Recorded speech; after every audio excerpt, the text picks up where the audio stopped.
Hey there, and I'm Jessica. Hey there, I'm Jessica Myers, and I want to officially welcome you to the Network Mastery Series. Over the next 5 episodes, we'll be exploring key strategies and mindsets that have the power to revolutionize your professional network and skyrocket your career. But before we dive in, let me tell you a little bit about myself and why I'm so passionate about this project. See, I've been a part of some pretty historic deals, but would it not have been possible if it were not through the networking that I've been able to do in my career? And I've learned firsthand just how transformative and effective networking can be. I'm excited to share those insights with you. So today we'll be kicking off this series with the foundation of networking success.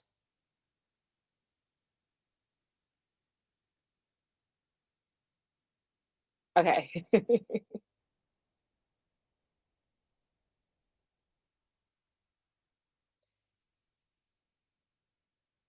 Hey there, I'm Jessica Myers, and I am your guide through this Networking Mastery series. I want to officially welcome you into the Network Mastery series. Over the next 5 episodes, we'll be exploring the key strategies and mindsets that have the power to revolutionize your professional network and skyrocket your career. But before we dive in, let me tell you a little bit about myself and why I'm so passionate about the topic. You see, I got my start as a real estate developer and entrepreneur in the space really where I saw no example. I can say that now that I'm a real estate developer and entrepreneur, but when I got started, I was a wholesaler in the game where we're the middleman who make transactions happen. But as I began to put the pieces to the puzzle together, was reminded that everybody around me ultimately became a buyer. Everyone that I can get my vision in front of became a buyer. I just had to have the confidence to talk to them. And when I realized that really the art of networking wasn't necessarily in who you can meet, but it was in who you can get to believe and buy into your vision, that allowed me to go meeting and networking and connecting with people all across the globe because everybody now turned into somebody that I can connect with, into someone that I can have an opportunity with, and we can combine their skills, leverage them with mine, and we were able to make magic. Some of the deals that we were able to do, you may have heard of, like we were able to be some of the youngest to acquire a Hilton hotel back a couple of years ago and just before the pandemic. How are we able to make that happen? By networking with the right people. I didn't understand that it was about corralling together a group to come together and do collaborative economics together. But it all still stemmed from the power of networking. People are afraid to network. So I was like, you know what? I've gotten this down to a science. I can network with the best of them. You put me in any room, in any situation, and I guarantee I'll walk out of that room with just the resources that I need. But one of the biggest things about being in those rooms is I started taking notes. And this is how I created this course to teach you a lot of the skills that I've been able to do to make any impossible deal seem possible through the power of networking. When I tell you I learned firsthand just how transformative and effective networking can be, and I'm excited to share these insights with you. So, we're kicking off the series with the foundation of networking success. And it sounds so simple, but I guarantee you it will get you a long way. And when you really think about some of the elements that I'm going to be speaking about today, really sit and compare. Where does this compare to what you're doing and in your life? And how can this apply to your life? Because that's the only way that real change takes place, that you really sit with it and you listen to how does this now impact me? That's what I've been able to do with the education. That's why The Alchemist, hands down, is one of my favorite books to date. And if you have not, please go read The Alchemist. And I actually have a book review for The Alchemist coming up because if you had not sat with what it is that you're looking to do, what the overall picture is, then it's hard to measure where you are along this journey. Because I learned firsthand when I went to New York for the IRTS Foundation. And you know what? That program, it put me in a lot of rooms. A lot, like even the guy who, connected with Oprah and got Oprah on show, as a journalism student, this was major to be in these rooms. But how did I convert the conversation? Through networking. How did I make that happen? When I realized that at the top of the food chain of media was Oprah Winfrey, I went to feel like, who is the team that hired and brought on Oprah Winfrey? Because that's who I need to meet. And that's when I was able to connect with Dennis Swanson through an association that I was a part of in New York. Now, that was happening before I even got into real estate, before I even started as an entrepreneur. So that's how I know this works beyond just real estate. But wholesaling is the thing that made me aware of what was going on. Because a lot of times there are patterns that are going on in our life, and we may find ourselves repeating things in a loop. And that is why I'm huge on journaling. That is why I'm huge on writing down as you go, because a lot of times things can happen and you move forward. Like if they messed up my order 3 weeks ago at the Mexican spot that I went to, I'm not still focused on that now. Like now I'm at a whole new restaurant, I'm eating a whole new dish. I'm not still focused on the past. So that's a lot of times your relationships. You have deals that get you stuck and you're just like, I don't know where to go. I don't know what to do. Well, that's where the power of networking comes to help you get you unstuck, right? Because it's like when you're dealing with these rooms of investors, that uncomfortable feeling has a name, and it's called imposter syndrome. Imposter syndrome, where you feel like someone that is in the room is more advanced than you, they have way more skills than you, so you question yourself and what can you do. And this causes you to shrink down. Have you ever had that friend who's like, I walked in this room and I'm going to shrink myself because I don't want to outshine everybody, I don't want to outshine nobody? You ever had that friend like, oh, I made myself small so that they can play big? Is anybody asking you to do that? Did anybody ask you to play small? Mm-mm, mm-mm. So confidence is such a simple thing, but yet it can be missed when not cultivated in the right direction. That's one of the things I heard of this parable that really changed my life. And I'm going to tell you real quick, if you don't mind listening. But it was about a grandma or a granddaughter. She came home to her grandma and she's like, Grandma, life is so hard. And trust me, it is hard, right? It is hard. And she was like, Grandma, life is hard. And so grandma took to the kitchen. She said, Come here, baby. She took 3 pots and she put them on each eye of the stove. And in each of the pots, she poured water. And when she poured water into the pots, she then in the first pot put carrots. Now, in the first pot with the carrots went in hard. And she said, Well, what happened after I put them in this water? And she turned the water on and it began to boil. And the granddaughter's like, What? I mean, they came out soft, right? So then she took the egg. And she took the egg and on the next eye of the stove and in the next pot, she also had water and she boiled it. And then she took it out and she said, What do you have? And it's like, Well, the egg went in soft and then it hardened after going through boiled water. So in this third pot, she actually put coffee beans. Now, when she put the coffee beans in the water and she boiled the water, what do you think happened to the pot? Exactly. So you put the carrots in the boiling water and they come out hard.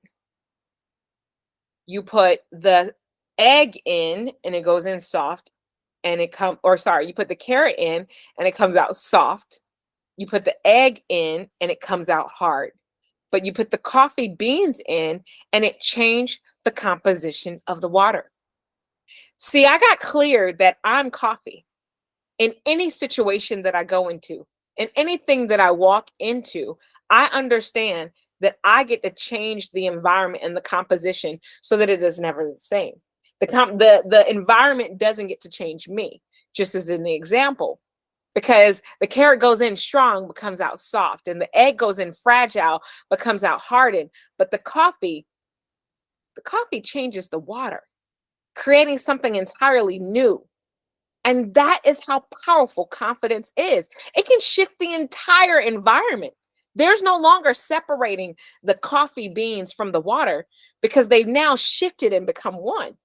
And once I got clear that I am the coffee in any situation that I go into, you can put me in any boardroom next to anybody, and I know and understand that their lives too will be changed. Now, is that the case everywhere? No.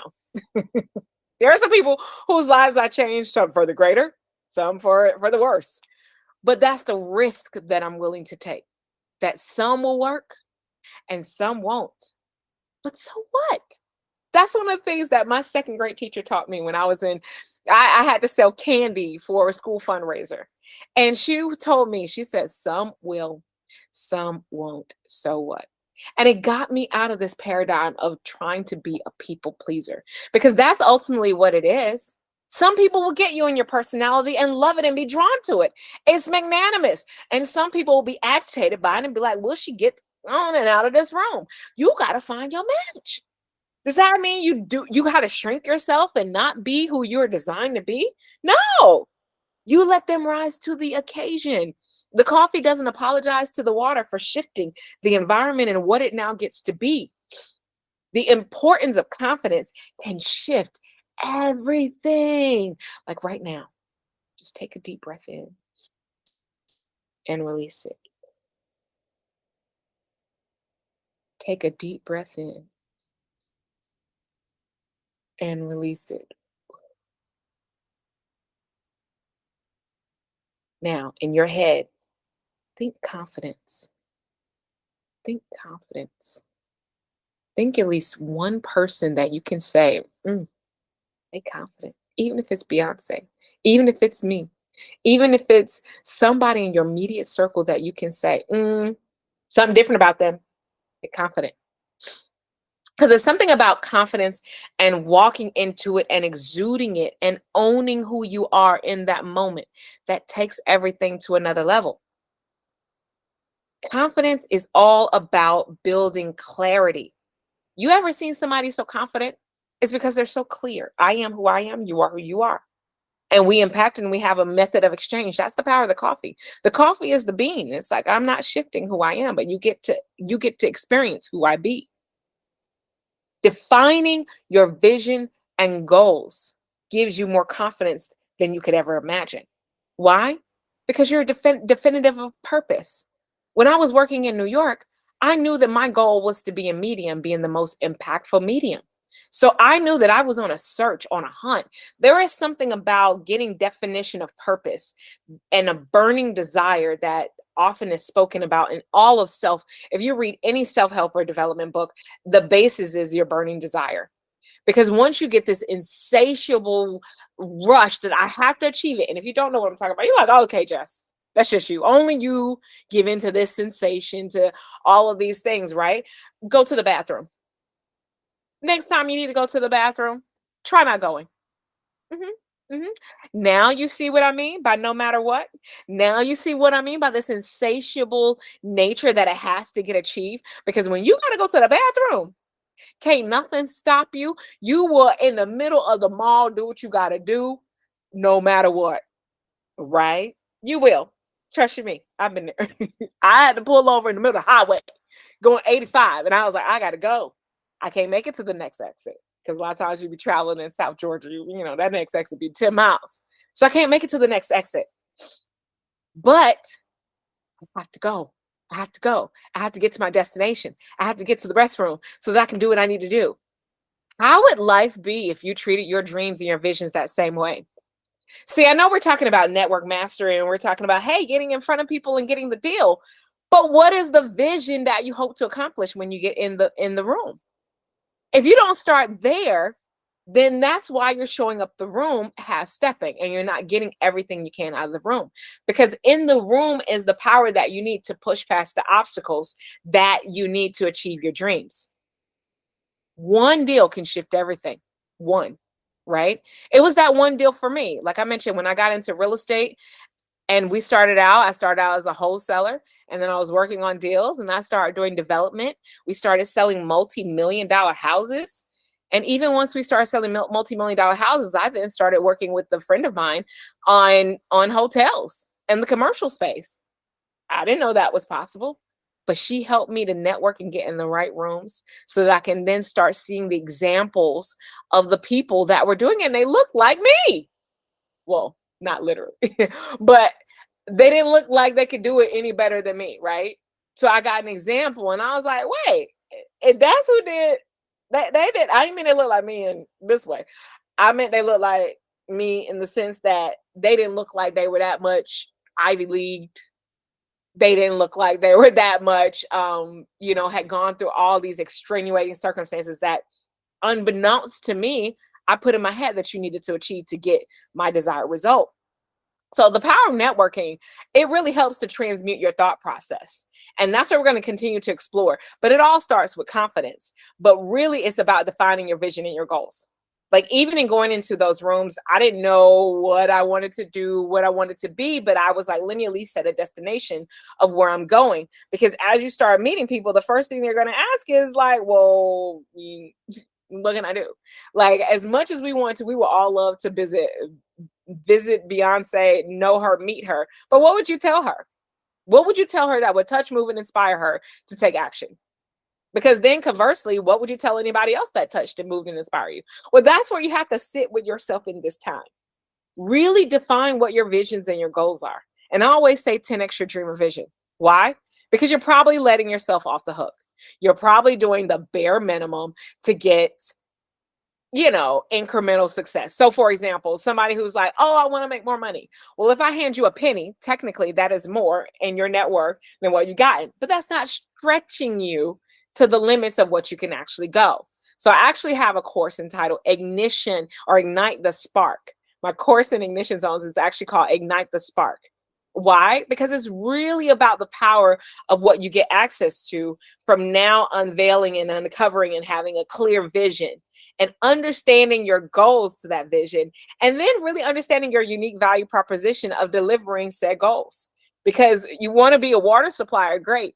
But if we got Crystals, Dasani, Callaway, Deer Park, or Nestle, what a unique are you bringing? That's why you got Essential. It's like, oh, well, we're the pH, we're a pH balance. Like, they understand their value proposition. Like, what do you bring to the market? Yes, you can increase and get some of the market share that's out there, but what are you doing to understand your unique value proposition in that? But then once you understand like your unique value proposition and what goals that you have to achieve. So for example, my goal, I didn't know what it looked like, and I didn't have any assets or properties I had a few. I did have a few properties at the time when I did set my goal. So I set my goal for 100 doors. And that's what my girlfriend, she was like, well, 100 doors in the commercial side, is counted by the number of units in that particular building, especially when you start dealing with multifamily or multi-unit, right? So I was like, cool, I can do 100 doors. At this time I had a few houses, not more than 10. So 100 for me was a stretch. But then I listened to Grant Cardone and he said 10x your dream and your vision. And I was like, well, 10 times 100 is 1,000. 1,000 is a lot. Like, I don't even have 10. What are we doing? But that's what it's like. Wait, you set the vision and you stretch yourself. And it wasn't but a few rooms that I walked into, and the language, they started talking like, somebody was like, oh yeah, I got 1,000 units. I was like, oh, you got 1,000 doors too? He was like, oh no, each of the units have like hundreds of doors. I was like, oh, so my little bitty 1,000 units is nothing compared to actual companies and people in the commercial space that are owning thousands of units with multiple doors. I was like, oh goodness. Okay. So, the benefit of being around them, I now knew and had access to dreams further than mine, visions and goals further than mine. So what do you think? Like, that's just like asking an adult, right? Like a child that may be stuck on 2 + 2 = 4, or 2 + 2. They're stuck on this concept, right? So they meet an adult and they're like, what do I do with 2 + 2? I don't know. I don't know what I'm going to do. That's how you sound when you walk into these networking rooms and you're not confident. They're like, 2 + 3 = 4. Like, we did that in kindergarten. But imagine if you can have conversations with plenty of people who feel like it's easy to count 2 + 2. Don't you think after a while you're going to know and be confident that it equals 4? But that comes from knowing the answer. Anybody could ask you, what's 1 + 3? 4. What's 2 + 2? 4. What's 3 + 1? Like, I know how to say it because I'm confident. And that's how confident and clear you get on your vision and your dream. And once you know it, you can now build a pathway to it, right? Because the first thing I know when I hop on a plane is that I don't know how to fly the plane. But the good thing is the pilot does. So I can literally break down my vision into what needs to happen. Like if I wanted to go to Florida, right? And I wanted to get there. Now, if I wanted to do it on my own, I would go get my pilot license and then I would wait and save up for a plane and then see if I get enough people to make it worth the trip to Florida. Whoop-de-doo.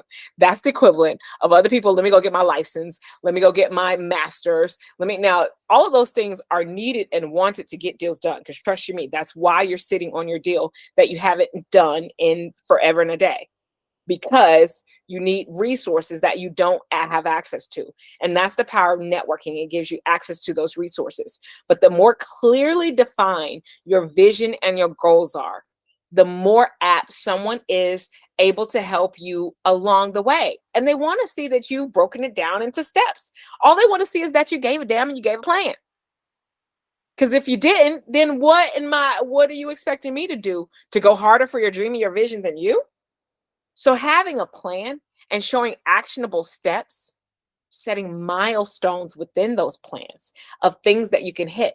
So yes, my journey to 1,000 doors looks like one by one by one, right? But I broke it down into actionable steps. I was like, okay, how can I go tell my vision to as many people as I know? Go talk to them and express to them how easy that I've made it for them to join in, turn in, and look at the plan that I have and help me execute it. This level of passion is what then attracts people to, I got to work with her. I want to work with her. Because is it that they care so much about the dream and the vision? Yes. I mean, there is an element that they care about that. But more importantly, they care about the person that they're working with and how confident you are in said vision. Because it's like, wow, I don't even know what it is. But as confident as that girl is, I feel like we're going to do it. Now, the thing is, you have to actually be confident. And the confidence comes in the clarity. Like they say, when they give you 4 hours to chop down a tree, spend the first 3 hours sharpening the axe. I guarantee you your results will be that much cleaner, that much quicker, that much smoother, right? But you want to break down your vision into actionable steps and set milestones along the way and with deadlines. Like when I went to raise capital for a project that we were working on, I set milestones along the way. Cool, we're going to get this much in this amount of time, this much in this amount of time, and then we're going to keep it working, right? And you get your team flowing on that vision. What does it look like if I had a team of 5? Now, no, the first thing I think, I ain't got no money, ain't nobody trying to be involved. I want to do this on my own. Well, as much as they say success is lonely at the top, ain't nobody I done met that in $1 million and all of what they've built in their empire that has done it alone. Ain't nobody that I know that has done it alone. They've hired teams, they have success coaches, they have life coaches and people along the way to help ensure the success of their dream or vision. Ain't nobody out here doing this solo. So get this notion out of my head that I have to be the one to do this all by myself. You need a team to attract any form of wealth, any family that you can think of, Rockefeller family, Carnegie family, all of these families that hold substantial wealth in our country and our nation have all done so through coordination of people, teams, influence with systems and a plan. And that's ultimately what you have to become. And you have tiny deadlines and tiny wins inside of that macro plan so that you can ultimately get to your goal. That's what we were able to do in the real estate venture, but you can apply that to everything else. And I guarantee you'll have the same success. Write out the plan of what you want to do, have the value proposition tied to that plan, and break it down into actionable steps. But this is where you really want to look at, like, how strong are you in making that plan come to fruition? I know, we can do everything. Like anything, I genuinely, and this is where I had issues for real, because I genuinely believe that anything I set my hands to shall prosper. Anything that I do is going to work, right? So you put anything in my hands, and I'm like, cool, let's do it. Like it's just going to take a little bit more time, a little bit more effort, a little bit more energy. But I really had to, as I started doing, and as I had some wins, some losses, I really had to take an assessment. Like, okay, what is my true strength? What am I truly good at? And then what is my weakness? Ultimately, you want to do a SWOT analysis on your venture and what you're doing. You want to understand what are your strong points in your value proposition that makes you the perfect candidate and the person to operate and do that which you do and say that you do and that you can stand behind. But you also too want to understand what are the weaknesses. If someone else is in that room, like you go in and you're a third grader, but somebody's in that room from high school, what are they going to be able to check you on that you now need to know? Because the beautiful thing I understood when planning a trip to the Bahamas is that I did not know how to fly a plane. Now, am I gonna let that stop me? Like, man, I can't go for a plane because that's my weakness. I can't fly. My strength is that I want to go and I want to get up and I'm gonna do it. I'm a impromptu person. Friends have called me in the middle of they call me in the middle of nowhere and be like, cool, let's go. And they haven't been able to get me to go, right? Or sometimes I do. But the biggest thing is how aware am I of my strength in that moment? Like my ability to get up and go I love it, but some people can see that as a weakness. So you have to understand what is your strength, what is your weakness. Understand what is your pathway to success. Understand your threats and your opportunities. Those are going to be the things that help to give you access to building the confidence. And when I say celebrate the small things, celebrating your progress along the way. Like I know so many times, like, just get me to the goal. I just want to get to the goal. But so many people I know that have made it to the goal, they say, oh my gosh, I get it to this side of the mountain only to understand that there's another mountain. And that's one of the things that I really loved about The Alchemist because it teaches you to enjoy the journey and enjoy the climb.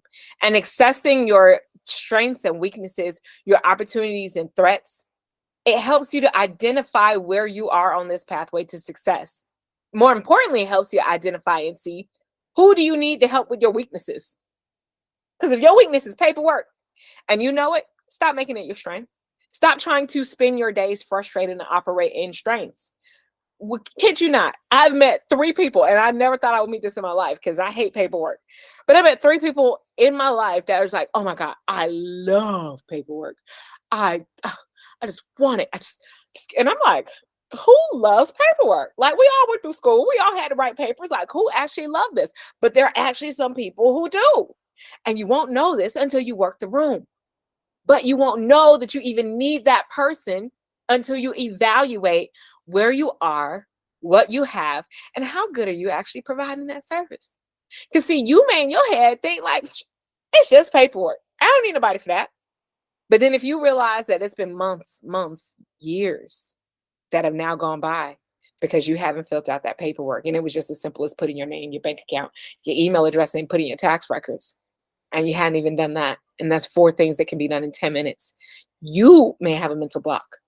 You need to partner with someone and connect with someone that can get you out of your rut. Because it's so simple when you actually boil down the brevity of what is holding you back from achievement. It be so simple. Something like paperwork. Like when I realized, you get a lot of artists talking about their masters and the rights to their music and things like that. I was like, wow, that seems so hard and so big. And you really start understanding the paperwork side and the business side. You're just like, wait, they don't own the masters for something that simple? Yeah, because they don't understand that they got strengths and they got weaknesses. And if that's a weakness, you need to hire out the weakness. But if you never identify that that's your weakness, you never even know that that's what you need to go get. So part of shifting your results is shifting your awareness, self-awareness. Understand your strengths and your weaknesses. Know them like the back of your hand. Therefore, it leads you to your threats and opportunities. In your opportunities is where you really can partner and create this pathway to success. But you got to celebrate your achievements along the way because this builds confidence. And off of that confidence, you can take advantage of the momentum that is built through this momentum. That's where really things start shifting. That's when things start happening. And you feed off the momentum and the people that is coming to you and the confidence that you build. And before you know it, the magnetism is like swirling, like people are coming like, I just want to see you, I want to be around you. They want your energy because you're so clear, you're so focused. And people just want to be a part of that. They're like, how can I support it? They see themselves in your vision. where you're talking about, wow, 1,000 doors. Man, I really want to do my part and do this container. And that's how you build the community, right? You begin cultivating a confident mindset. Like when I got clear that I am a bold, powerful, and courageous leader, I had to define that. I had to understand what my strengths were. I had to understand and call who I wasn't. But when I embraced that, I was like, that helped me to get over it. I ain't got to worry about being a coward. I ain't got to worry about being powerless. I ain't got to worry about being somebody who's not bold to get out there and make the move, because I know and I declare and I affirm that I am a bold, powerful, and courageous leader. And I've been able to reframe how I show up in these rooms. Because yes, I'm meeting with people richer than me. Yes, I'm meeting people with more assets than me. But there is a unique value proposition that I have, that I know that no matter what, just like coffee, I too can change even you. No matter how hot the water got, coffee was still confident that it could change the environment. And that's one of the things you have to be so clear on. What are you affirming to yourself that you have or that you are? Who are you affirming to be? Because one of the things that I got clear on too in understanding my goal and my vision, Jessica at the time of making that declaration did not have 1,000 doors, but Jessica was making the declaration to get 1,000 doors. So imagine that's imposter syndrome when I meet someone with thousands and thousands of doors that they can't even count. I heard a report on the news the other day. A company has 75,000 units and they're working with 75,000 residents to get access to homes. And I'm like, here I am talking about 1,000 and they own 75,000. There's levels to this. We were building a single family home. It was 5,000 square feet, biggest home that I'd ever built. Until my partner started building a 38,000 square foot single family home. And then I went to a networking event and they were at a 60,000 square foot home that they were renovating and that they were building. It's levels to it. It grows and grows and grows. Imposter syndrome doesn't stop. You get bolder. There is always going to be somebody more qualified than you, more bad than you, but you have to own where you are and your unique value proposition of being where you are. Own it. Don't let nobody else own it, because they ain't stepping in it as good as you. I don't care who you have up next to me. I have the confidence because I made these declarations and affirmations to myself. I am a bold, powerful, and courageous leader. Who are you? A lot of times what you can think of, who are you, is who you're not. When you start looking at Jessica, okay, has less than 10 doors. Jessica's looking to get 1,000 doors. Who do I need to be to now get 1,000 doors? Because being this Jessica and this version of myself, it got me what I got, which at the time was less than 10 houses. So being that person who was working in corporate America, doing this on the side, who was going to networking events a week, who was in the state of doing, got me to that point. But it couldn't get me to the vision of where I was going. I had to let go and shed that old version of me and get out of my comfort zone, because this version of me where I am was in comfort zone. I'm comfortable. I love it here. I like it. But now you're requiring me to get into a whole new thing, a whole new methodology, a whole new mindset, a whole new schema. That's the scary part. And that's really what you're battling when you're talking about confidence, because you know exactly what to do. I guarantee you, I said write a roadmap, but I guarantee you probably had the roadmap in your head this whole time. Just like if I wanted to lose weight, right? I know how to lose weight. I know that if I eat the right foods and then I get up and I work out, I know the habits that work. But the question is, why am I not doing them? It's not knowing. It's not knowing and not doing. So what else are you knowing, not doing, and therefore you're getting the results that you're getting? So you got to recommit. Take that time. That's why I said breathe in and release it. Because a lot of what we work in, a lot of what we're talking about is very abstract, it's intangible, but yet it changes everything. Like you can't see the moment when the coffee releases and turns into the water. You just know that the water changes. So you can't touch and feel the moment when things are going to shift your life, just know that these behaviors and patterns is what's going to shift your outcome, what you do internal. So it starts, that's why it's so interesting, because everything starts with the mental work first. What are you doing to bold that confidence so that you embrace the discomfort and you step outside of your comfort zone? You have to be able to step into the person that will do. See, the person that wanted 1,000 doors doesn't live in the same place as the person who wants to sleep to 10 a.m. It doesn't live in the same place with the person who doesn't want to go to the gym and put in the work.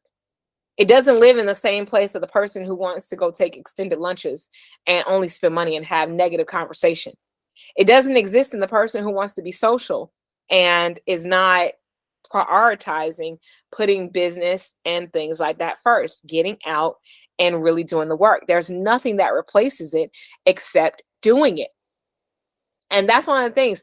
In order to step outside of your comfort zone, you got to get confident in the vision and the plan. When I went to quit my job, I didn't know what was next.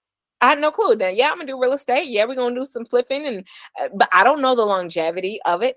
But I had to go with confidence that yes, I may not know what lies ahead, but I am willing to boast and live in the uncertainty.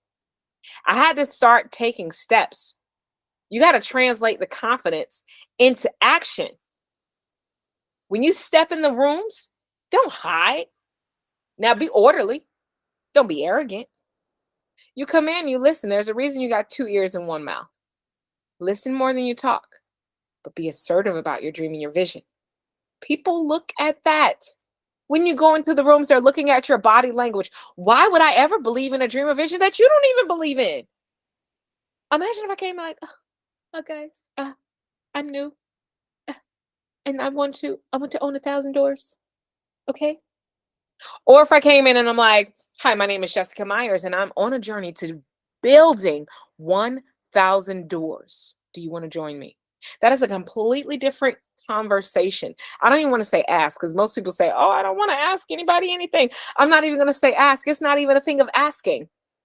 It's telling what you're doing, telling your vision that you have going on, but listening to hear the needs of the person that you're networking with, the person that you're connecting with, because this is now how you start to move the needle.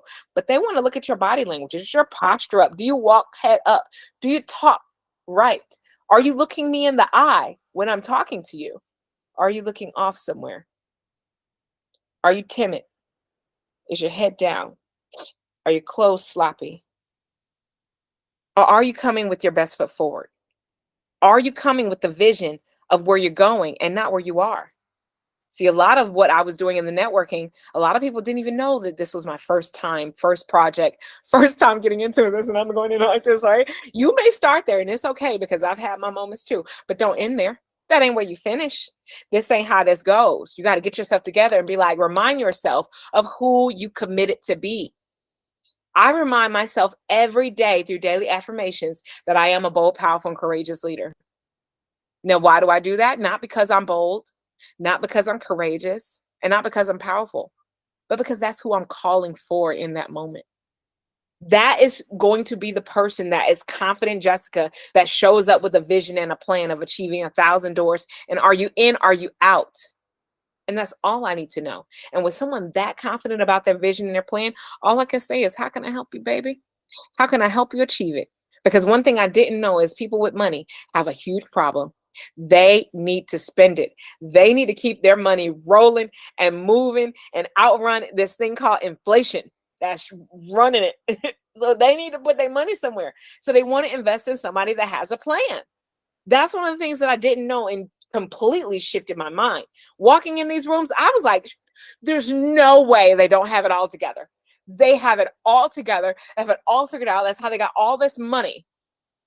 Until I realized that the people with the money, I don't know how they got it now, man. However they got it, you got business owners, truckers, people who put their dream and vision, but they need someone to outpace inflation and take their money even further than what they can do.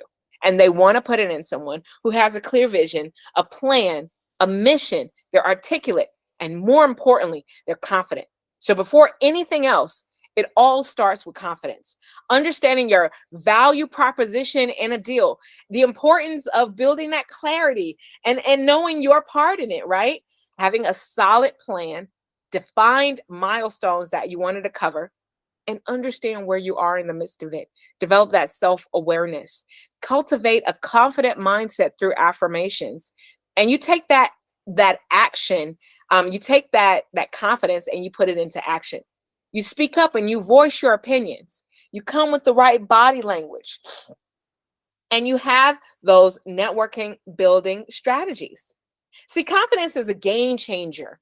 And when it comes to networking and career success, by getting clear on your vision, creating a solid plan, developing self awareness, cultivating a confident mindset, and transitioning that confidence into action, you'll be on your way to mastering the art of networking in no time.